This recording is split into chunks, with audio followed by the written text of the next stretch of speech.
Hey guys, I just wanna record a video quickly about my strategy called Daily Pip Cycle. Not really my strategy, but it's a strategy that I mostly use most of the time.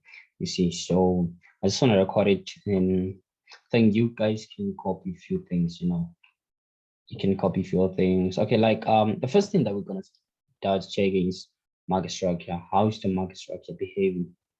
See how's the market structure behaving and all those type of things. So market structure is gonna be our uh, the first thing that we check is gonna be market structure. You see, market structure is gonna be the first thing that we're gonna check. So you can see here we have a quite nice bullish structure here on 4 hour. So most likely to go to the upside. So yeah, let's check. Let's check. Let me remove my things. So as you can see on this market structure, on this 4 hour, we're having a what? We're having an order block on the 4 hour, isn't it? Having this order block on the 4 hour, isn't it? But however, we're still gonna trade with what? We're still gonna trade with our daily pip cycle. So you can call this thing institutional candle, point of interest, or a block, or whatsoever. So this is our break of structure to the upside, which is a minor break of structure because here we have our swing structure. This is our major break of structure. You get a point. So what happens now is that we go to 1 hour to do what? To refine our order block. To refine our order block. But however, to refine our order block from the 4 hour one. But however, some people just use it the 4 hour order block and type of those stuffs. You see, so from my side, from my trading, I'll prefer use what? I prefer use this candle. I don't know if it's gonna get tapped in or it's not gonna get tapped in. But even if it misses, you'll see that this thing is real. You get a point. So this is our 1 hour order block.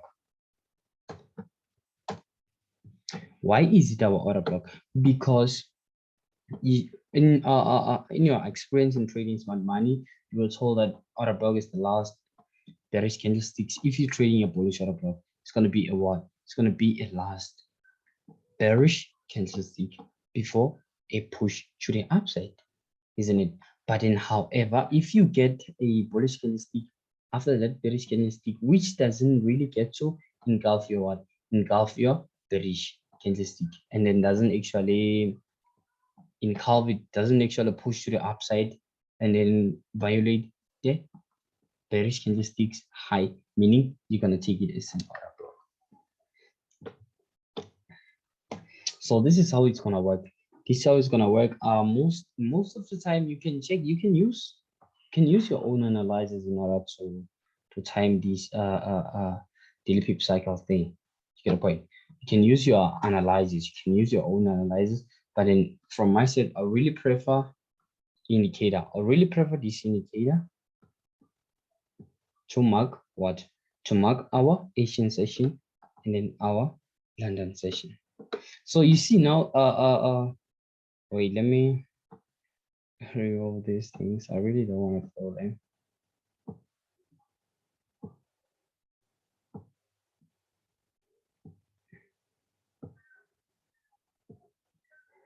So this is what is gonna happen. You see now, we just recently started with what? Just recently started with our Asian session around 2 o'clock AM South African time. So what happens? We have to get a what? We have to get the high of the Asian session. Okay, wait. This is what happens now. This is what happens. Oh no. Yeah, it's still loading. This is what happens. Now what do we have? We have the high of the Asian session, isn't it? We have the high of the Asian session, which is our buy side liquidity. We have the low of the Asian session, which is our sell side liquidity. We must target that low. We must take the highs out, or we must take the buys out. You get a point. So this is what's gonna happen. This is what's gonna happen. We have to take if however we push this market to the upside, meaning we come into this point of interest, isn't it? And then after we do what? After we shoot down, come into this point of interest. You get a point. And then if this happens, meaning what? Meaning this is our turning point. This here is our turning point. However, even if we get our London low or something like that, we really prefer this order block here as our turning point. These two order blocks here as our turning point. And then we push the market to the upside. We take out this price liquidity, and but somehow each and every high must be taken out. And then if we realize that this order block really did hold price, we can take these highs out. We can take these weeks out here. We can take them out. Get a point. You can never guarantee the future of the market, isn't it? So anything can happen. So let's see what happened next. Let's see what happened next.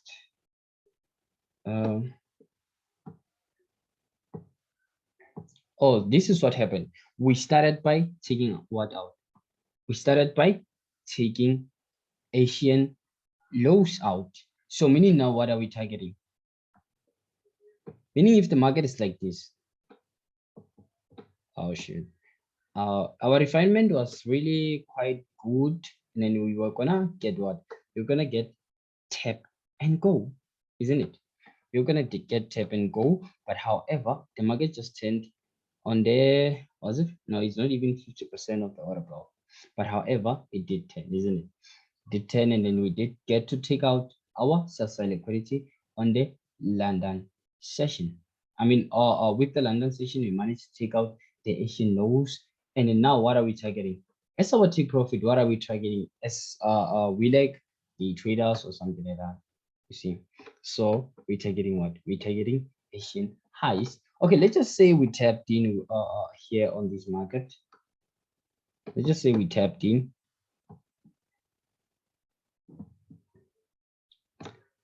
We were gonna take it here. You see, we were gonna take it here. From there to there, because we are taking in liquidity. We are taking in liquidity. You know that the algorithms make liquidity. You know, they make liquidity in the market. They make it they make us see the liquidity as a money trader. You're gonna see the liquidity, and then they give you a clue that you take it that liquidity, because we are also taking that liquidity. You get a point.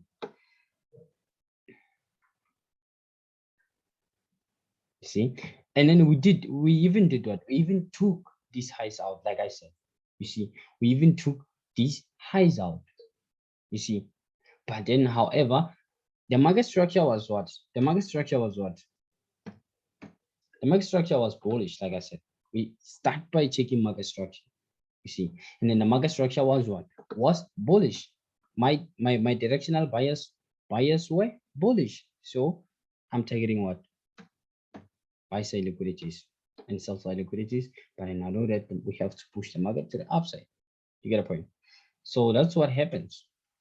So now let's check the other session, Asian session, the next day Asian session, and we got to see what happened.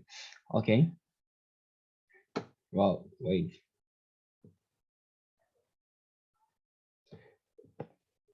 So this is it. This is it. You see, this is it. And then what do we have here? We have this high. We have this high also. And then they both our, this is our sell side liquidity this year. It's our sell side liquidity. And then this year, it's our buy side liquidity. The high of the Asian session. It's our buy side liquidity. You get a point. And then we have to take all these sides out. We have to take all these sides out. And then, but on this market here, we can't really sell this market. But then, however, if you're confident with your analysis and then everything is aligning and whatsoever, you didn't check market structure, you can sell, but it's way too risky. So it's risky because we have to take the highs out since we are in an uptrend. You get a point? So let's see what happened here. Okay, wait. My point of interest here was gonna be somewhere here. See, this one is too big, and then we are gonna try to refine it. We're gonna try to refine it, and then we also have a what? We also have a imbalance. You get a point? Also have an imbalance. Also have an imbalance. So this is what's gonna happen about us refining these things and all those stuffs. We're gonna go to, let's go to the 30 minutes time frame and let's see if we don't really get a nice order block. Yeah, we get a nice order block. This is it. See, we don't really have to put our stop loss here now. We must put our stop loss just below this one. You get a point? So now let's go back to the, oh, why is it an order block? Okay, it's the last down candle. This is the last down candle before these imbalances and then before these break of structures here. These minor break of structures and all those stuffs. You see, all those stuffs. And then even this side we have a high, isn't it? We have a high. That's where we were actually checking out. You're actually checking our price liquidity. So we also broke out, but then it was liquidity weight. But however, the market just came and then pushed up to the upside. You see, so we did break it out. So now this is what's going to happen. The high of this candlestick, then we target here. We target somewhere here. Let's check. Let's check if we don't really have what's happening in the left. Okay, let's see.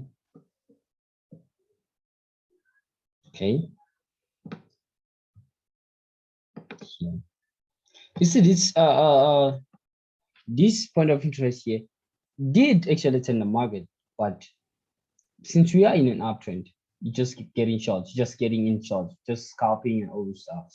You see, so I can say now we must take that point of interest out. Let's see what the market has for us. So this is what happened. The market just did that. See, we ended up taking even this one out. You see, we target the Asian highs, we target the Asian lows, but then they must always get taken out. They must always get taken out. You see, I don't know if you understand, if you don't understand, but then you will be free to ask me anything you don't really understand. You see, so let's quit the replay mode and then let's go check. Let's go check current market. Let's go check current market and then see. You see, I did analyze this. I did analyze this. And then what happened is that on this market, you see, we have this sell side liquidity. I did analyze this, and now I'm doing it for the second time. I can let me just remove everything, or I can say we do replay again, maybe do replay. Oh, I didn't show you market structure. Didn't show you market structure. Check the market structure. Check the directional bias. Check them. Even if here we going short and all those stuffs, you know, this is an uptrend. This is my directional bias on the 4-hour. They are allowing me to buy that market, isn't it? They're allowing me to buy that market. So I'm gonna do just that. I'm gonna do just that. I'm gonna do just that.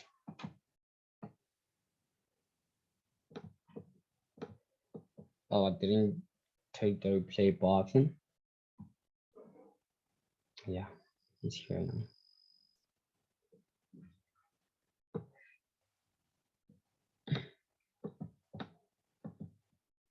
You see, this is it. Okay, first I can say we're gonna mark our 1-hour order block. 1-hour order block. I'll take this price. I'll take this price. See, I'll take this price, but then I'll still try to refine it. I'll still try to refine it. And then about my refinement, they're gonna go like this. They're gonna go like this. So this is our 1 hour order block. And then the red one is our what? Or the 30 minutes point of interest. So what we are looking at right now is we have to violate the Asian lows, or we have to violate the Asian highs. It's really up to the market what it does, but then what we have as institutional traders or as money traders, we have what? We have our analysis lining like this, isn't it? Sell side liquidity, buy side liquidity. You see? How them analyze? Oh shit! No, this is bad. Aligning like this, isn't it? And then what do we have again? This was our minor break of structures type of stuff. And we had whatever liquidity voids, as you know, these inducement vector candles, exposed candlesticks, just pushing the market to the upside and all those stuff. So we're hoping for what now? Our analysis for buyers. This market is allowing us to check for buyers, isn't it? Because there's nothing we can sell off with here at the upside, isn't it? All this, yeah. But I don't really bother about it. Just check my current structure. See, so let's say we set our limit here, then we target the Asian highs. Stop loss here, just here. Then let's see what happens. See, the market does what? The market taps in and pushes price to the upside. And then I still believe price is still gonna go to the upside until we take out the Asian highs. See? So guys, if you don't understand what I said on this video, you can contact me. No. God. See? So yeah, if you didn't understand anything, you can just contact me. See? So I hope you're gonna appreciate this video, even though, so you know, but the knowledge shared here was too much. So I hope you gonna understand everything. Thank you.